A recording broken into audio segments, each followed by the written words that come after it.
Should you invest in copper pennies? Now, here's something you need to know. Everyone says copper pennies is a great investment. I say it is, but at the same time it isn't. Copper pennies has one of the worst pro-cons of history. And I'm going to tell you why, okay? Now, you need to know a bit of truth about saving copper pennies.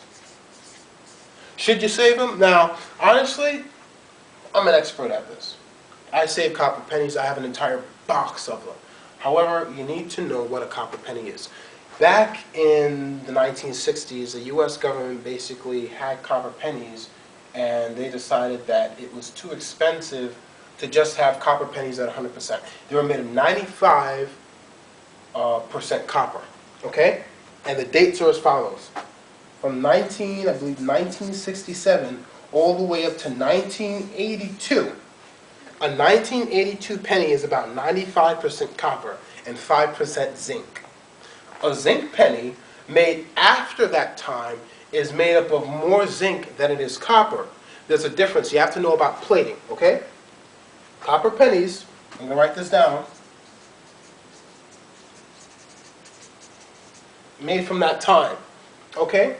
The copper penny weighs 3.11 grams, okay? A zinc penny weighs 2.45 grams. Simple as that. You can take out a digital scale and take it out. That's how you know the difference between a copper and a zinc penny. The copper pennies will always weigh more than 3 grams. Even if they're a little bit rusted there, you just take a little brush and dust it off. The zinc pennies are always going to weigh less than 2.6. In the middle of that, some of them may have a little bit of crab on them. Just scrub them off, okay? That's small, okay? This is a zinc penny. This is a copper penny. Copper pennies are a great investment. You can use them. They'll build up in value. Now, what this actually means is that a copper penny is actually worth about 2.5 cents. Why did we stop making copper pennies? Because it costs too much to make it. It costs about 3 cents to make one copper penny. They got the copper, they had to melt it down, they had to press it into a sheet, they had to punch out the small circles. After circles were punched out, they had to stamp them. Once they were stamped, they had to go ahead and get checked by a person to make sure there were no defaults in them. It's 100% penny. Then they sent it out to the U.S. Mint. The Mint got it, the Fed got it, they sent it to banks, and then it spread to the world. Now, it was too expensive. So, we got zinc and we coated them with copper. We coated them with copper. That's what we did, okay? So that's what you need to know. From 1967 to 1982, 1982 was the last date. 1982 pennies that are pennies are going to be copper pennies. 1983, they're zinc. The pennies that are not copper are going to be a bit more shiny because of the zinc power under it. There's copper and then there's zinc. Okay? So there are pros and cons. Pros, copper, great investment. Copper will always be something the world needs. It's amazing. Now, here's a con. You have to understand what a great pro this is. This is copper. You can melt copper and melt it into whatever you want. However, this right here is a penny. It is illegal to melt U.S. currency. You cannot do it. So you cannot melt penny. No melt penny. Now many people say, hey, I'm saving this because the U.S. might collapse. That might be what you're saving it as. But you have to understand one thing. If you're saving copper pennies, what are you saving them for? What are you using them for? It's a great investment. It's copper. It's currency. But who's going to buy it? The most copper can go up to is $10 a pound. That's it. And a copper ounce right now weighs about 23 cents. A copper penny is only about 3.11 grams. It's only going to go up a couple cents. If anything, let's just say it's 25 cents. That actually means later on, if the economy defaults, a penny is going to be worth a quarter. Now that's a pretty good investment for the copper pennies you have. But here's the problem. When you bring it in, it's currency. They got to give it back to you. All right? It is illegal to melt U.S. currency. Penny is considered U.S. currency. It's also copper.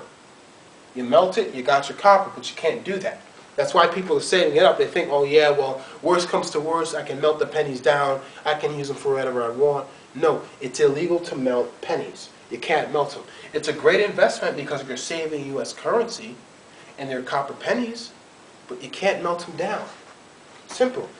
Remember, 3.11 grams for copper pennies, 2.45 grams for zinc pennies. That's how you take it. Now, there are machines out there that you can put pennies in, and it'll sort them out for you. You can buy them on eBay right now. They're about $45. They cost a lot of money, but you can use them for as long as you want. So, from this time all the way up to 1982, that's the last date. 1983 pennies are 95% zinc, only 5% copper. Anything before that, 95% copper, 5% zinc. The U.S. government finally got a couple brains there. They said, hey, wait a minute, this is going to default soon. Why are we making a penny that actually costs us 3 times as much to make? It doesn't make any sense. It's like, I wonder if we'll go into debt later on down in life. But hey, no, we're smart. We're the U.S. government. We don't ever make mistakes. I got no problem with that. But the fact is, this is the problem. You can't melt it down. It's illegal to melt them. So you can keep them as more of a memento, but later on, this is what's going to end up happening, okay? Probes, it's copper, it's a precious metal. However, it's also currency. So you can't do that, okay? And that's how you invest in copper. Oh, also, copper bars. You can buy the copper bar itself online, however, they're going to charge you. The copper bars weigh a lot. A 1 pound copper bar is going to cost you about $3.80. But in order for them to ship it to you, it's going to cost you $12. Copper weighs a lot. It's a precious metal that is very undervalued right now. The world will always use copper. And the best thing to do is to get into a mining project with copper or get the ETFs of copper. You can do whatever you want. But the fact is you need to know how to actually bring it out. So, should you buy the bar of copper or should you just put the ETF in for it? Copper pennies are great, but honestly, you can go in an ETF. So it's up to you. Honestly, the copper bars you can buy online right now, they're going to charge you more to ship it than it's worth, but it's up to you if you actually think it's worth it.